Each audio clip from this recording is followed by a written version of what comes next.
Ça faisait longtemps qu'on s'était pas vu pour parler d'animé. Et ça tombe bien, aujourd'hui on va parler de Cyberpunk Edge Runner qui se passe dans le même univers que Cyberpunk 2077. Je pense que vous avez déjà entendu parler de ce jeu vidéo qui a eu une grosse polémique au jour de sa sortie où ça a eu beaucoup de bugs. Maintenant ça va beaucoup mieux et moi personnellement je trouve que l'univers est intéressant mais que le jeu on vaut la chandelle. Et donc moi j'étais très attiré par Cyberpunk Edge Runner et franchement c'était un plaisir sans fin. Produit par Netflix et réalisé par le studio Trigger dont je trouve que c'était la parfaite combinaison possible avec Cyberpunk Edge Runner parce que la frénésie de Cyberpunk et la frénésie du studio Trigger en soi, c'est le mélange parfait. C'est le parfait cocktail. J'adore. La déshumanisation et l'humanisation absolue, c'est ce que le studio Trigger arrive à faire et que Cyberpunk Edge Runner arrive aussi à faire. Je suis désolé, je suis méga trop content. Dans un point de vue visuel, c'est vraiment bien fait. Et surtout, ils ont compris l'essence importante, c'est que oui, on a un protagoniste qui va essayer de survivre dans la ville de Night City. Mais avant de parler de tout ça, de quoi parle Cyberpunk Edge Runner ? L'histoire nous entraîne dans le quotidien d'un enfant des rues en essayant de survivre dans une ville obsédée par les technologies et les modifications corporelles. Pour rester en vie, il décide de devenir un Edge Runner, un mercenaire également connu sous le nom de Cyberpunk. Et c'est là que je trouve qu'ils ont compris l'essence même de Cyberpunk. En soi, la ville de Night City, c'est le personnage principal. On va avoir un protagoniste qui est David Martinez et une autre qui s'appelle Lucy, mais en soi, c'est pas ça le plus important. C'est Night City parce que c'est lui qui crée les gens. Pas en termes de création pure, mais en termes de mentalité. C'est Night City qui va implanter les idéaux des gens parce que Night City, c'est dense, c'est fort, ça a une grande personnalité, c'est une ville qui se passe moult et mêmes choses. Genre en gros, tu peux faire un spin-off sur la même heure, il va se passer plein de choses différentes. C'est une ville qui est tellement trop vivante. Même les gens qui ont le pouvoir absolu sur Night City n'ont pas le pouvoir. Ils sont dépendants de Night City et c'est ça qui est cool. Par exemple, un gars qui va se barrer de Night City, il va revenir parce qu'il est dépendant de Night City aussi. Cyberpunk Edge Runner a réussi à transmettre une bonne identité, une identité folle, même par rapport aux plans qui sont même les plans que tu pourras retrouver dans le jeu Cyberpunk 2077.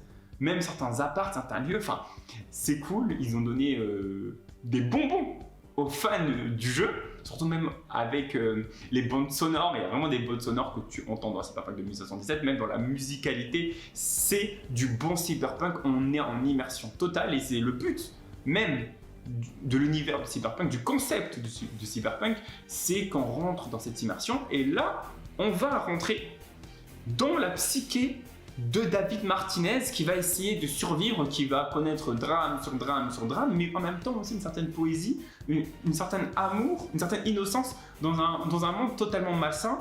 Et je trouve que ça a été super bien fait en 11 épisodes ou en 12 épisodes, je me souviens plus trop, mais c'était plutôt bien foutu. Déjà, sur le point de vue de l'animation, comme je vous l'ai dit, le studio Trigger est fort pour montrer une certaine frénésie, mettre énormément de couleurs, mettre un côté assez psychédélique qui va parfaitement avec l'univers de Cyberpunk et c'est là que j'ai trouvé. Par contre, en termes de mise en scène et en termes de réalisation, c'est parfait. Ils ont vraiment créé une atmosphère trop bien, elle est tellement bien fidèle à l'œuvre originale. Par contre, en termes de scénario, et c'est là où je trouve que ça coince un peu, c'est ultra basique. Enfin, pas ultra basique, parce qu'en soi, c'est très intéressant, mais je trouve que les personnages, en même temps, quand tu fais un épisode, tu fais une série de 12 épisodes, et ça se trouve, il n'y aura pas de saison 2, mais par contre, s'ils font une saison 2, on va en parler.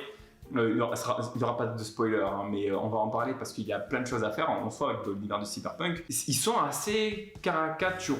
Moi je trouve. C'est à chaque personnage des archétypes que tu as déjà vu plusieurs fois dans plusieurs œuvres en fait. Même si du coup ça marche, mais tu vois certaines choses venir. Même si parfois on est un peu surpris ou même très surpris, on voit quand même où mènera la ligne directrice. Je trouve ça un peu dommage, surtout quand on est à Night City. L'imprévisible peut apparaître à tout moment, mais parfois ils auraient pas dû quand même nous teaser. Parfois il y a des épisodes où ça nous tease ce qui va se passer. C'est vraiment un peu dommage que quand on est dans ce type d'univers, ce type de lore, qu'à chaque fois, il se passe que des dingueries et là, t'es en mode « Ah ouais, truc de dingue ». Mais il n'y a pas eu ça. Mais quand même, l'expérience reste plutôt pas mal. Et ça, c'est plutôt canon. J'ai beaucoup aimé aussi les chara design des personnages. Il y en a qui sont complètement difformes. En plus, avec le studio Trigger, ils aiment bien un peu déformer parfois le corps. Et ça s'implante tellement bien que j'ai grave kiffé. Il y avait vraiment une pointe d'esthétique qui était trop cool. Tu avais vraiment l'impression quand regarder des tags animés. Un tag animé tout le temps. Et c'était une expérience visuelle que j'ai trouvé fortement intéressante. Et j'aimerais bien qu'ils font d'autres épisodes sur Cyberpunk. Imaginez un univers Cyberpunk avec un côté politique, en quelque sorte, tu vois, avec les corpos et tout. Ça pourrait être fou. Un espèce de House of Cards. Non, en vrai là, j'y pense. Comme en fait je vous l'ai dit, Night City, en espace de 1 minute, il peut se passer 10 milliards de scénarios dans la ville. Tellement qu'elle change, les gens changent, les gens qui ont du pouvoir vont perdre, en fait il y aura un autre gars, enfin il n'y a que des coups de trahison, il n'y a que des coups de retournement de situation, il y aura des grandes amitiés, il y aura des grandes amourettes, il se passe plein de choses dans Night City, ils ont réussi à super bien montrer ça, je suis plutôt content. Par contre, gros avertissement, bon je le dis à la fin de la vidéo, bon c'est un peu bête, mais ne regarde pas ça avec ta petite soeur et ton petit frère. Ou sinon si tu es très sensible, je te le déconseille. Parce que Cyberpunk, c'est un peu violent. Bref, dites-moi ce que vous avez pensé de cette vidéo. Est-ce que vous avez kiffé Cyberpunk Edgerunner ou 2077? Parlez-moi donc, j'ai hâte de vous écouter, de vous lire surtout, parce que vous allez l'écrire dans les commentaires. Bref, je vous dis à la prochaine pour d'autres épisodes. Salut!